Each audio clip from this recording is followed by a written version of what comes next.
امام اعظم کا بھی دل لگ گیا اپنے شاگرد کے ساتھ، کیونکہ یہ قدرتی بات ہوتی ہے کہ جو طالب علم سب سے اچھا پڑھنے والا ہوتا ہے وہ استاد کو اپنے بچوں سے زیادہ محبوب ہوتا ہے۔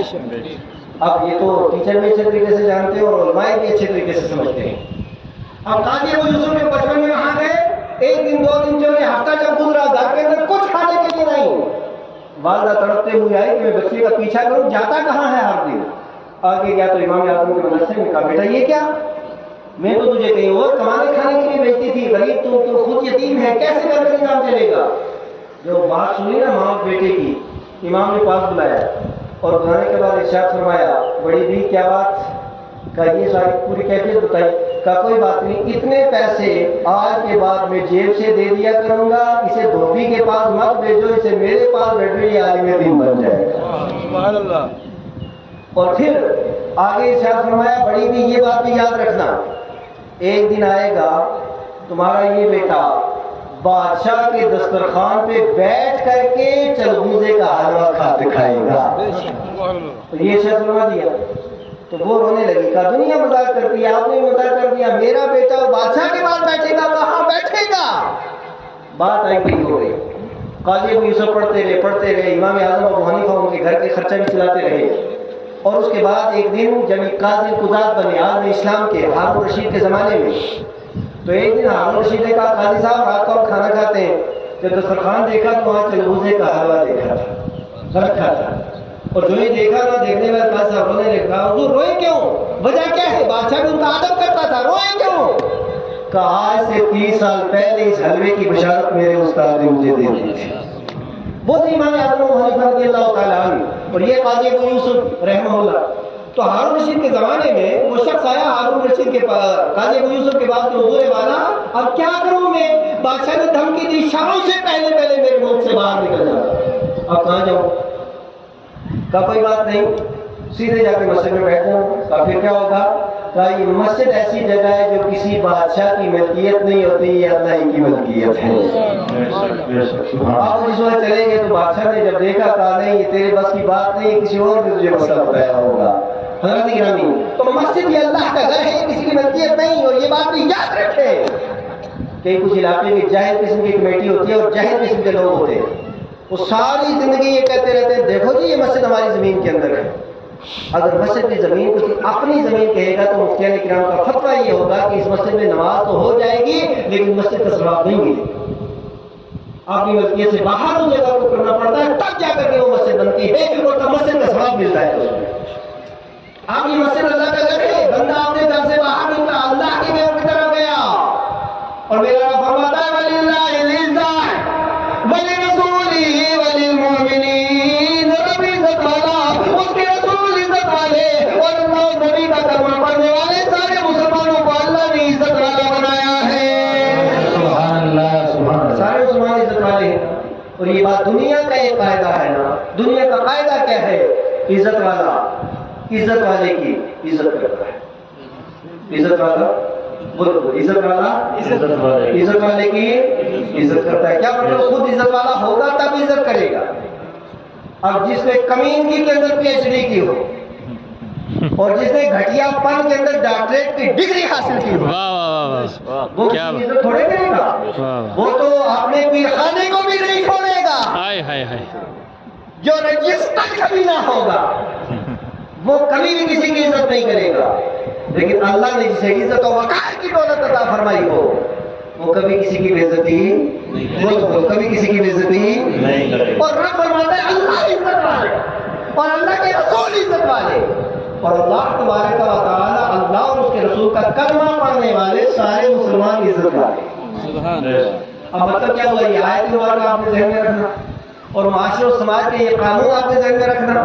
یہ عزت والا اپنے گھر سے نکلا اور سارے کائنات کو جس نے عزتوں کا تاج عطا کیا ہے اس کے گھر میں پہنچا، تو عزت والا عزت والے کے گھر میں آیا، تو پروٹوکول دیکھیے، استقبال دیکھیے، ویلکم دیکھیے، سماغت ذرا دیکھیے۔ رب قدوس نے نورانی مخلوق بھیجی فرشتوں کی شکل و صورت میں، اور فرشتہ جاؤ، بولا کیا کرے؟ کہ میرا بندہ بستر چھوڑ کے آیا ہے، آرام چھوڑ کر کے آیا ہے، بیوی بچوں کو چھوڑ کر کے آیا ہے، گھر بار چھوڑ کے آیا ہے، اور وضو کر کے آیا ہے، پریشانیاں چھیل अब क्या करें? कहीं यूं ही मस्जिद के गेट के ऊपर पहुंचे, इसके जितने गुनाह हैं सारे गुनाहों को अलग करके एक गठरी में बांध करके अलग रख दो। घर से आया था गुनहगार, रास्ते में था गुनहगार, जब मस्जिद के गेट पे, मस्जिद के दरवाजे पे पहुंचा और मस्जिद के अंदर कदम रखा और उसने अपनी जुबान से ये कहा, अल्लाह मफ्तह ली अब्वाब रहमतिका, मौला रहमत के दरवाजे खोल दे, ऐसे खोले कि अल्लाह तबारक व तआला ने गुनाहों से पाक कर दिया। सुभान अल्लाह। नमाज नहीं पढ़ी, अभी सुना नहीं, अभी सूरह फातिहा नहीं, अभी कुरान की तिलावत नहीं, किसी मस्जिद में दाखिल हुआ, अल्लाह ने सारे गुनाहों को अलग कर दिया। अब ये मस्जिद के अंदर 1 मिनट रहे, 2 मिनट रहे, 10 मिनट रहे, 1 घंटा रहे, 2 घंटे रहे, 4 घंटे रहे, जब तक ये मस्जिद में रहे, चाहे ये नमाज पढ़े कि ना पढ़े, अब आप तो पढ़ना ही है ना, वैसे अगर मस्जिद में बैठा रहे, चाहे तिलावत करे या ना करे, सिर्फ इसका वुजू बाकी रहे और मस्जिद में बैठा रहे, तो 10 घंटे भी अगर इसका वुजू बरकरार है और मस्जिद में बैठता रहेगा, अल्लाह ताला इसे नमाज का सवाब अता फरमाता है। सुभान अल्लाह, सुभान अल्लाह। अच्छा, यहाँ मैं एक कड़वी सी बात आपको कह देता हूँ, निहायत तल्ख बात। वो क्या?